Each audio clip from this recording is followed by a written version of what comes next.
Well, hello everybody. It's Danny and Wanda back from Pecan Grove. On the live stream Saturday night, we had made mention that questions was asked about our house, where we live at. There was we prepared for, if there was any type of power outages and stuff like that. And I told you that I had been working on a 12-volt system inside the camp house here. When I wired it for both 12 volt and or AC and DC. Let me just put it that way. And I told you that when I got everything kind of where I wanted it at, I'd bring you along and let you see inside the mechanical room here as to what I had going on. I showed you the bus bars that we had Saturday night. And that's where I'm at here this morning. I have come out here. I've installed both of the bus bars on the wall here. And have them all hooked up. We have the negatives on this side right here. We have the positives on this side right here. The positives all have a red tracer on them through the wiring system. It goes up into the conduit that I have run through the camp house here. When you do 12-volt system, this is under 10-gauge wire. You don't want to really run anything less than a 10-gauge wire on your 12-volt system in the house. And you want to always run it in metal conduit because 12 volt will catch on fire a lot faster than alternating current will. So that is the reason everything is encased in 12 conduit throughout all the walls of the camp house, all the attics, everything is ran through conduit. Now with the bus bars here, from them I have tied in from the negative side and the positive side. I have a cable here. This is just kind of something temporary right now, down to a 12-volt plug-in here that plugs in off right here. Now what this is for is like we have a lot of different power stations that you can see here. I've been working on everything here. Now what I'm going to use is the Jackery here to start with. Let me go ahead and turn it on. See if we can get it on here. Come up. It's at 100%. We kept it charged. We're going to turn on the DC side to it. And the DC side has a thing that you move out of the way right here. And this will plug in right there into the DC side of the Jackery. I also have something that I picked up to go along with it here. And I keep this kind of stuff with it here. This is a extra, kind of what I call a multiple power station part. I can unplug this here off of that. I can plug this one here into this one here. Be careful, we can plug it in. This lights up here, and I can turn each one of them on or off. There's a button for each one of them. Then I turn one circuit into 3 circuits, and there's also USB ports here in the top if we need to be able to charge a phone or anything else that works off of USB, a laptop or anything like that. We can run them off of it also. Now in the event of a power outage, like a hurricane, a tornado, ice storm, just if they decide to cut the power off or whatever, we do have the ability to come plug this in. Now, at the moment, this is only set up to run lights in the camp house.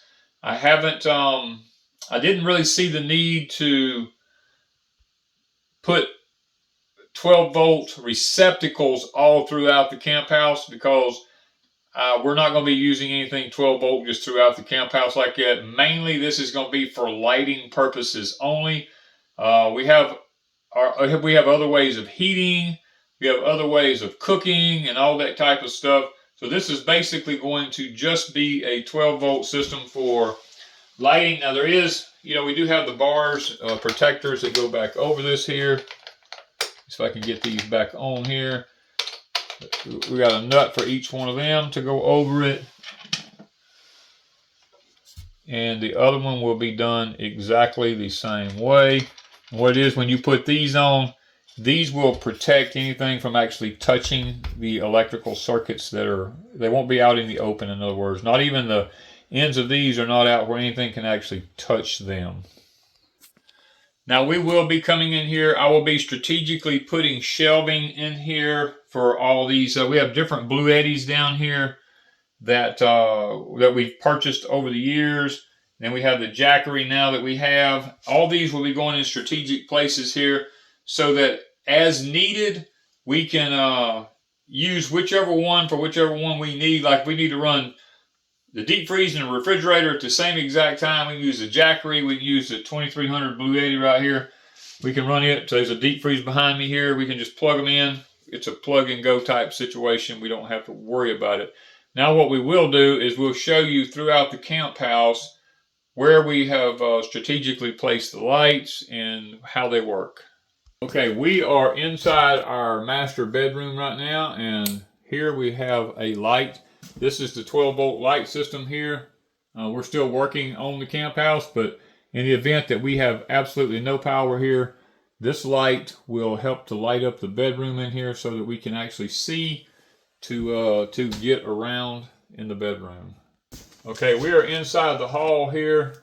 We're still working on some of the lumber in the wall here in the hall, but now I can turn these on here. This one will help to light our way from the bedroom. These are strategically placed throughout the camp house so that in a power outage we can turn them on, and it allows us in the dark to be able to get from point A to point B inside here. Now once we leave here, there is a guest bathroom right here. We also have one inside the guest bathroom. We can turn it on in here in the event that there's no lights in here. See if I turn this off. And we've chose a warm ambient look to it so that it is more appealing than anything that would be just real bright white, be hard on the eyes or anything to that nature.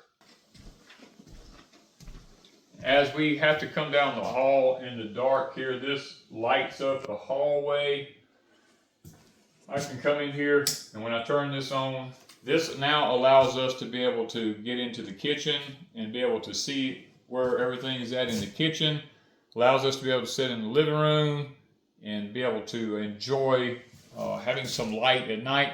Because the whole purpose of this situation is during a grid down type situation, it is not to be able to function in life as we normally would with electricity.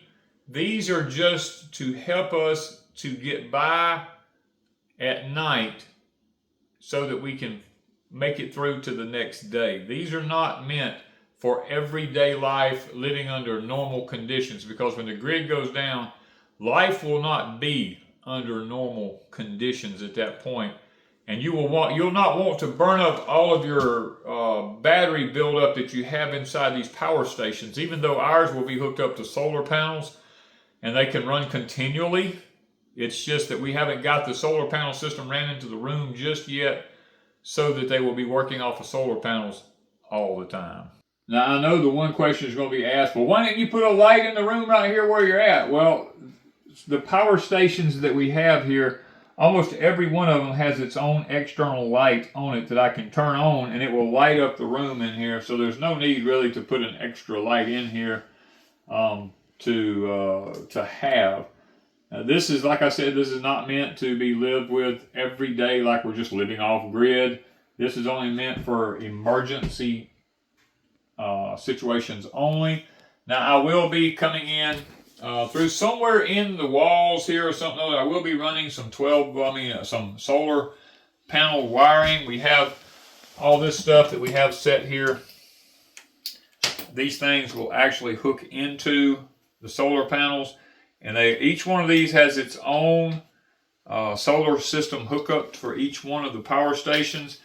What we will do is there will be one main set of cables ran into the house here, and each one of these will be plugged up differently to the solar panels so that we can charge any one of them we need to at any given moment without actually having to go outside to do any of it. So that's where we're at.